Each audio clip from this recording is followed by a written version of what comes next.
It was just 5 days ago that a car was used to run down counter-demonstrators in Charlottesville, Virginia. Here's Kris Van Cleave now with vehicles as weapons of mass destruction. The police surge in New York is intended to be a deterrent for a city that saw a car plow into a crowd in Times Square in May. The driver, believed to be under the influence of drugs or alcohol, killed 1 and injured 22. How do you protect the sidewalks from cars? Almost impossible in an urban setting like this.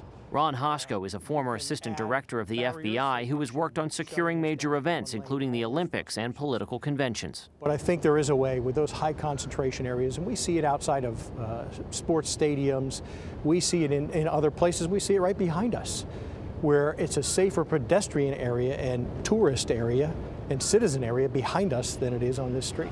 Terrorists have used the tactic successfully, today in Barcelona, last summer in Nice.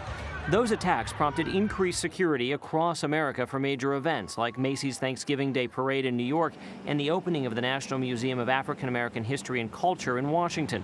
Some office buildings in D.C. have installed permanent pylons aimed at stopping a vehicle. The Department of Homeland Security issued a warning to commercial trucking companies in May that terrorists may look to use, rent, or steal their vehicles for attacks targeting pedestrians. But it doesn't have to be a truck. On Saturday in Charlottesville, police say James Fields drove his car into a crowd, killing 32-year-old Heather Hare and injuring at least 19 others in a matter of seconds. There is no cost-effective way to secure every sidewalk in a major city. There is none. We can harden targets that are high concentration areas, but we're always going to be vulnerable. Barricades like this could be used to stop a car, but they would essentially wall off the sidewalks. Anthony, it's an open question if people would put up with that kind of an inconvenience. Kris Van Cleave, thanks, Kris.